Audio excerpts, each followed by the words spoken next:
We don't need junior input, Preston announced, cutting me off mid-sentence. His voice echoed across the gleaming conference table where 12 executives sat watching my humiliation unfold. 3 months of research vanished into thin air as he clicked to the next slide. My cheeks burned, not from embarrassment, but from rage. 7 months at this firm, countless nights sacrificing sleep, relationships, and sanity to perfect this presentation, all for him to dismiss me like background noise. The client representatives shifted uncomfortably, avoiding eye contact as Preston continued presenting projections I knew were catastrophically flawed. The Eastern Regional Tax Amendment would destroy everything he was promising. As he boasted about 30% growth with unearned confidence, I pulled out my notepad. 2 lines. That's all it would take. I slid the folded paper across to Adira, the lead client representative. She read it, checked something on her tablet, then stood abruptly. Meeting adjourned, she announced. Before I continue, I need you to understand something important. What I'm about to share isn't just a story of workplace revenge. It's about what happens when talented people are systematically silenced. Listen until the end, because what I did next changed not just my career, but transformed an entire company culture that had been suffocating innovation for years. My name is Merritt Voss. At 28, I was the youngest financial analyst ever hired at Waterstone Consulting. With degrees in economics and data science, I'd turned down offers from 3 top firms because Waterstone promised a meritocracy where ideas mattered more than seniority. That promise evaporated during my first week. I'm naturally observant. My grandmother called it having third eye vision for problems others miss. I notice patterns, discrepancies, and opportunities that hovered just beyond most people's awareness. This talent made me an excellent analyst, but a target for those threatened by competence they couldn't control. The trouble started exactly 7 months before that fateful meeting. During routine compliance checks, I discovered a regulatory blind spot in our accounting methodology that could have triggered federal penalties. Nothing criminal, just an oversight in how contingent liabilities were being calculated across international accounts. Simple fix, potentially catastrophic if ignored. I drafted a detailed report with correction protocols and hand-delivered it to Preston, my direct supervisor. His response? A cursory nod and, I'll look into it. 3 days later, all accounting teams received an urgent directive to implement new compliance measures. The memo came from Preston, word for word from my report, with his signature at the bottom. At the monthly all-hands meeting, the CEO personally thanked Preston for his exceptional vigilance in protecting company interests. Preston received a $15,000 performance bonus. I received nothing, not even acknowledgement that the discovery had been mine. That's how things work here, whispered Zoe, the only colleague who'd befriended me. Documentation is worthless unless your name carries weight. I convinced myself it was a one-time occurrence. Perhaps Preston meant to mention my contribution but forgot in the rush to implement changes. I doubled my efforts, arriving at 6:30 each morning to analyze market trends before meetings, staying until security did their final rounds at night. 3 months into my tenure, I identified a sustainability issue in our supply chain approach that was creating unnecessary vulnerability for clients. Environmental regulations were shifting across European markets, and our strategy left clients exposed to compliance gaps that would emerge within 18 months. Again, I prepared a comprehensive analysis with alternative approaches. This time, I submitted it through official channels, uploading to the shared project drive with proper attribution and sending notification emails to the entire strategy team. 2 days later, my report disappeared from the company archives. Server maintenance claimed it when I inquired. Some files were temporarily misplaced. 1 week later, Preston led a presentation to senior leadership about emerging sustainability considerations in our approach. My entire analysis appeared slide by slide, graph by graph, with my name erased from every attribution line. When questions arose about methodology, Preston smoothly explained the analytical process I had developed as if it were his brainchild. The next day, his office moved to the corner suite with windows overlooking the harbor.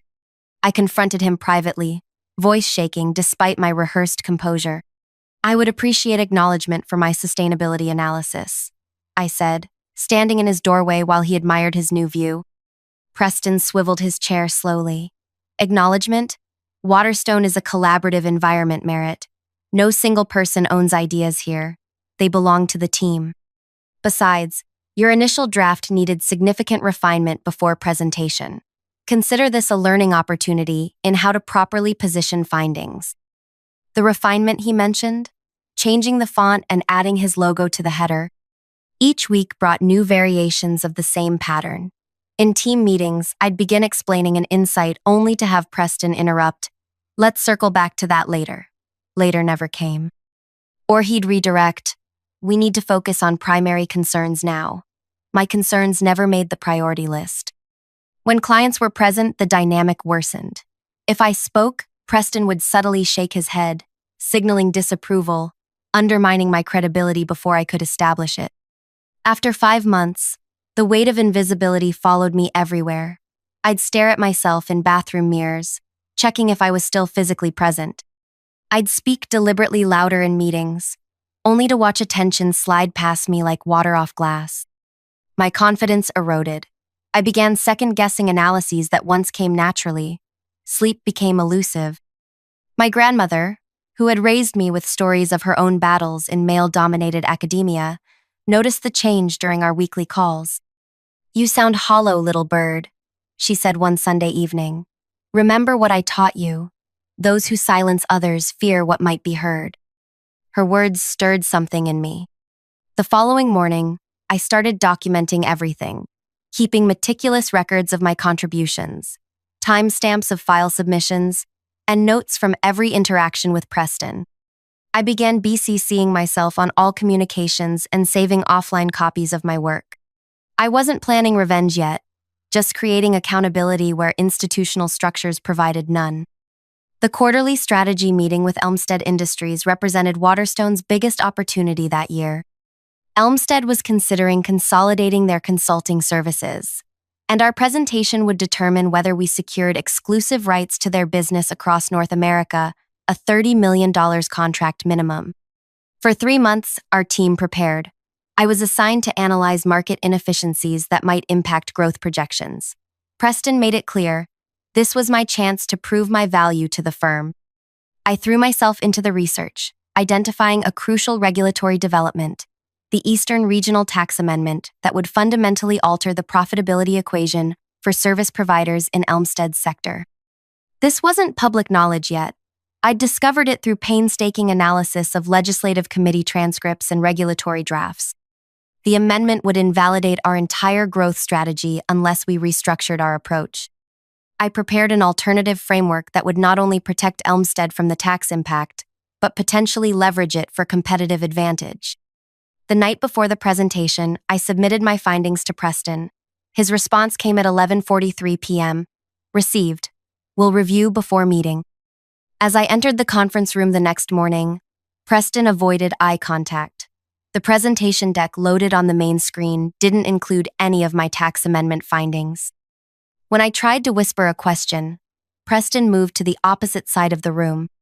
12 executives from Elmstead sat alongside Waterstone's senior leadership team. Our CEO made introductions, then turned the floor over to Preston. He launched into the presentation, highlighting unprecedented growth opportunities, competitive advantages, and profitability projections, all of which would collapse under the pending tax changes. 20 minutes in, during a transition between segments, I raised my hand. Before we continue, there's a critical regulatory factor. That's when Preston cut me off with those dismissive words, "We don't need junior input." As Adira read my note about the tax amendment and adjourned the meeting, Preston's face transformed. The composed, confident facade cracked, revealing confusion, then panic, then fury as understanding dawned. The other executives froze, uncertain what had transpired, but recognizing the seismic shift in the room's dynamics. "What amendment?" Preston demanded, voice higher than usual. Adira held up my note. "This tax revision apparently changes everything about the approach you've been presenting. Strange that your junior team member knew about it when you didn't." Preston turned to me, eyes narrowed. This is highly inappropriate.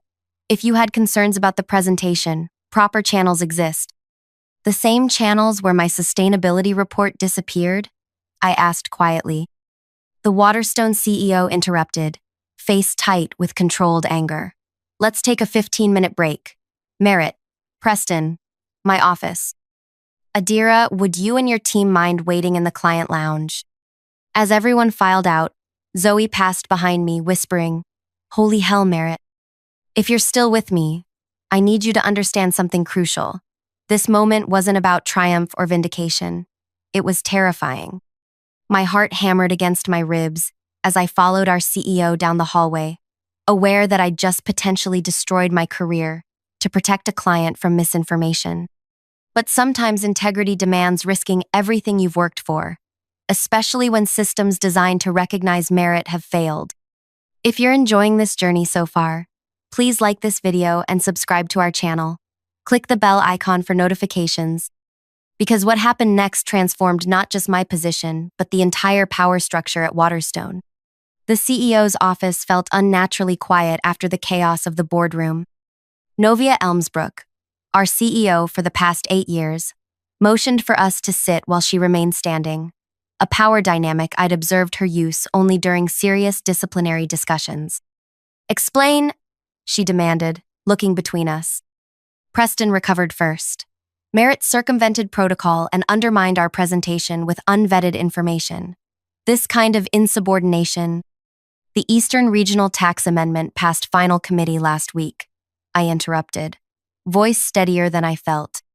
It recategorizes knowledge-based consulting services under Section 4.3 of the Commercial Code, imposing a 22% surcharge on cross-border transactions. The projections we presented to Elmstead assumed a 6% tax burden.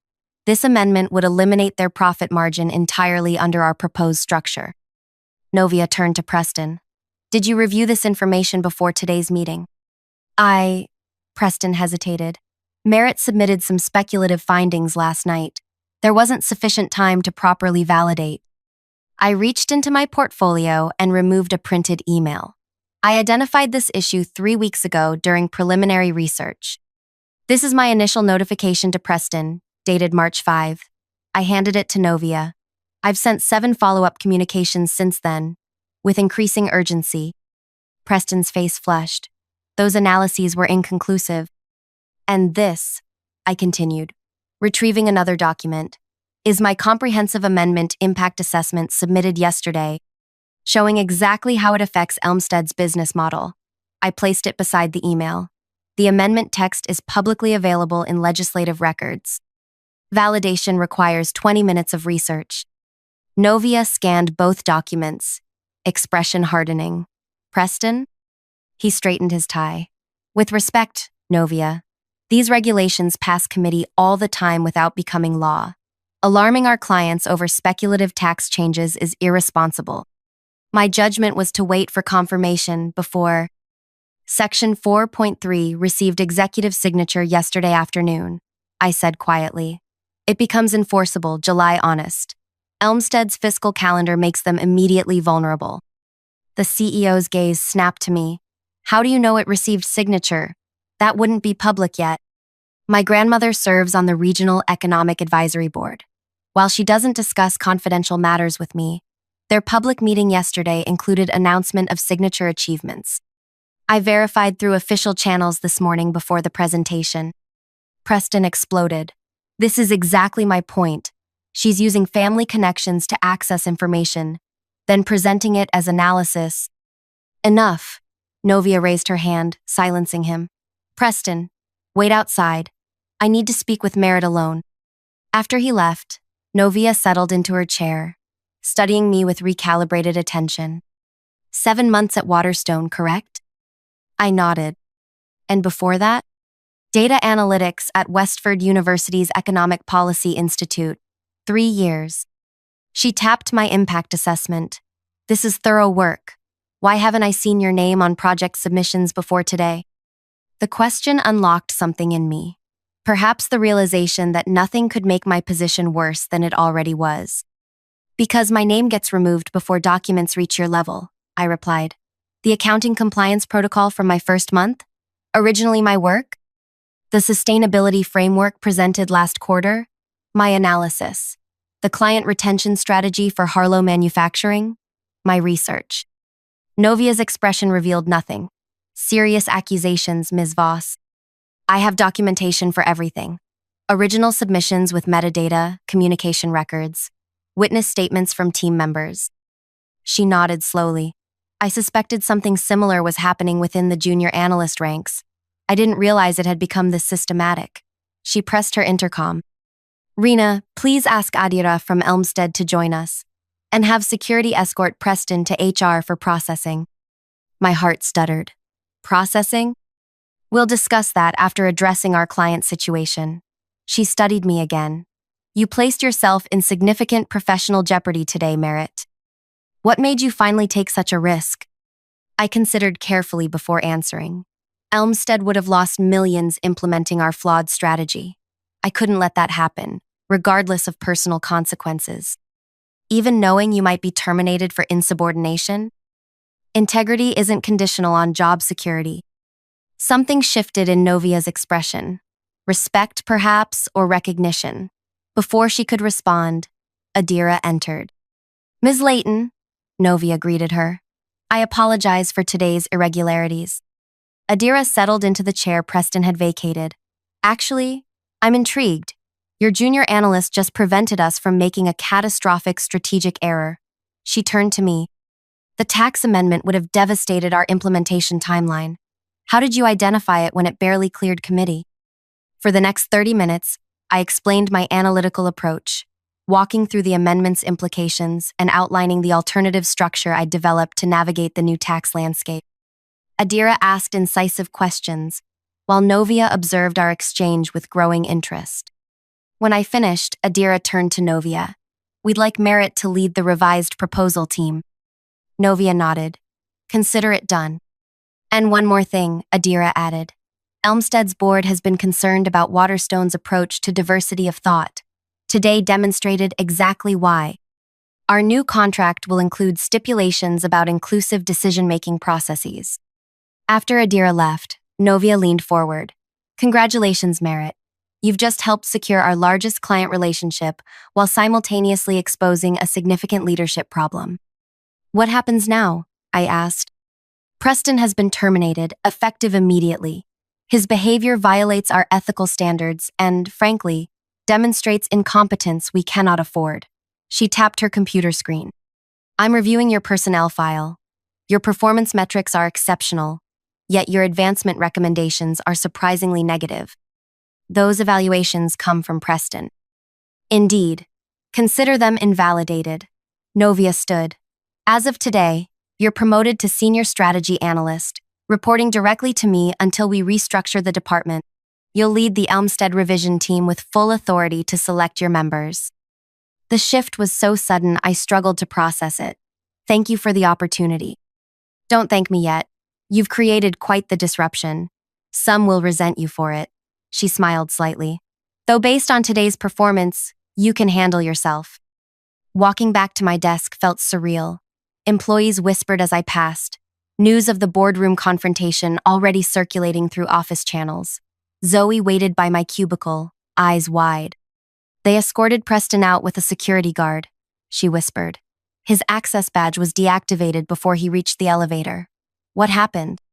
Before I could answer, my email notification chimed. The message from Novia confirmed my promotion and included calendar invitations to leadership meetings previously closed to me. The final line read, Select your Elmstead team members by EOD. Unrestricted choice. Power arrived with dizzying speed. By evening, I'd assembled my team, not from the usual senior ranks, but from overlooked analysts whose ideas had been similarly suppressed.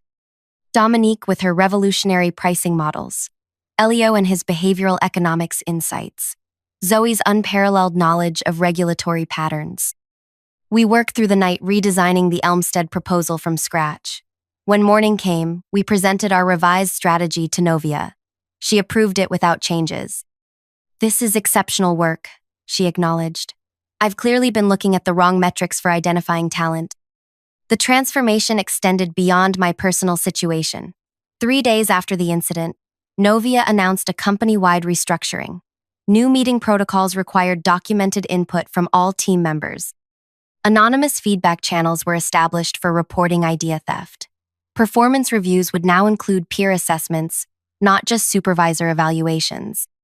Most significantly, the company implemented what became known as the Voss Protocol, named, surprisingly, after me. The protocol mandated that all client presentations include sections specifically delivered by junior team members, ensuring visibility across hierarchical levels. Preston's departure revealed the extent of his suppression. 17 junior analysts came forward with similar experiences of having their work claimed by him. 3 senior managers who had enabled his behavior were demoted. The culture began shifting, slowly, then with gathering momentum. 6 weeks later, we presented our revised strategy to Elmstead's full board. The room was different from the one where I'd been silenced, larger, with Elmstead and Waterstone representatives interspersed rather than divided by company lines. I stood at the front, no longer relegated to the background. The Eastern Regional Tax Amendment created what initially appeared to be an insurmountable challenge. I began. However, our analysis reveals it's actually an unprecedented opportunity for market differentiation. For the next hour, my team and I outlined our approach. The board members leaned forward, engaged with questions that reflected genuine interest rather than skepticism. When we concluded, Elmstead's CEO stood. "This is precisely the innovative thinking we've been seeking. We're prepared to move forward with implementation immediately." The contract they signed exceeded the original scope by 40%, with a 5-year commitment instead of 3. As we gathered our materials afterward, Adira approached me privately. "That day in the boardroom," she said, "when you passed me that note, what made you so certain I would read it rather than hand it to your supervisor?" I considered her question. "The meeting dynamics. You noticed when Preston cut me off, there was a micro-expression of disapproval you couldn't quite hide. I calculated that your commitment to making sound business decisions would outweigh professional courtesy." She laughed. Perceptive. And correct. She handed me her business card with a personal number written on the back. "When you eventually decide to move beyond Waterstone, call me. Talent like yours should always have options." The months that followed brought changes I couldn't have imagined. My promotion came with an office. Ironically, the same corner suite Preston had occupied. I found little satisfaction in the symbolism, however, and requested a different space with a collaborative layout for my team. The most profound changes were internal. The constant anxiety that had become my daily companion gradually subsided. I rediscovered my analytical confidence, no longer second-guessing insights that once came naturally. Sleep returned. My grandmother noticed the difference immediately. "Your voice has found its home again, little bird," she said during our weekly call. "I hear the strength in it."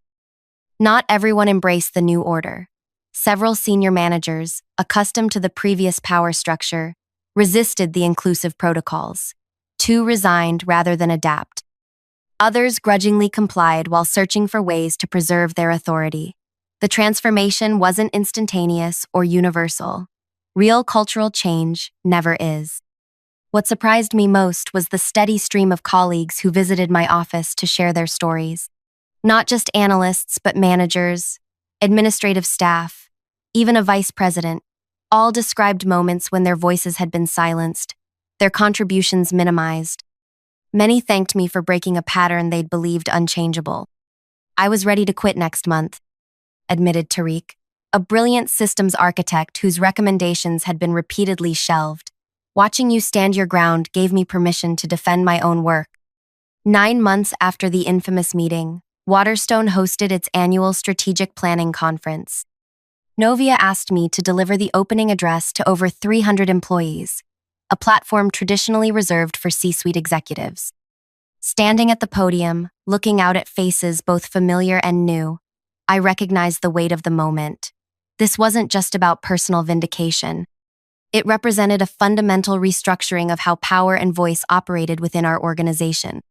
"A company's greatest asset isn't its client list or its capital reserves," I began. "It's the collective intelligence of its people. All its people, regardless of title or tenure. When we silence voices, we sacrifice innovation. When we suppress questions, we enable failure. I paused, noticing a figure at the back of the room, Preston, visiting for exit interviews related to his severance agreement. Our eyes met briefly before he looked away. Transformation isn't comfortable, I continued. It disrupts established patterns and challenges deeply held assumptions about who deserves to be heard. But on the other side of that discomfort lies our full potential as an organization. After my speech, as attendees dispersed to breakout sessions, Preston approached. 9 months had visibly changed him, the confident swagger replaced by a more measured demeanor. "Congratulations on your success," he said stiffly. "Thank you." I maintained professional courtesy despite the churning in my stomach. He hesitated, clearly struggling with what to say next. "I've been reflecting on my leadership approach. There were blind spots in my methods." This wasn't an apology, not really, but perhaps the closest approximation his pride would allow. "We all have blind spots," I acknowledged. "The difference is whether we're willing to examine them when they're exposed." He nodded curtly and walked away. I watched him go, surprised to find the anger I'd carried had diminished. What remained was something more complex: understanding of the insecurity that drives suppression, recognition that systems enable the Preston Whitneys of the world as much as individual choices create them. The revenge I'd inadvertently executed wasn't about destroying one person's career. It was about dismantling structures that protected the powerful at the expense of the valuable. The most profound victory wasn't watching Preston's downfall. It was witnessing the emergence of voices previously silenced, including my own. 1 year after that fateful meeting, Waterstone's internal metrics revealed the impact of our cultural transformation. Employee retention improved by 37%. Innovation benchmarks increased across all departments. Most tellingly, client satisfaction scores reached their highest levels in company history.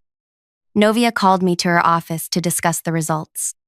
"The Elmstead contract was just the beginning," she said, showing me the quarterly numbers.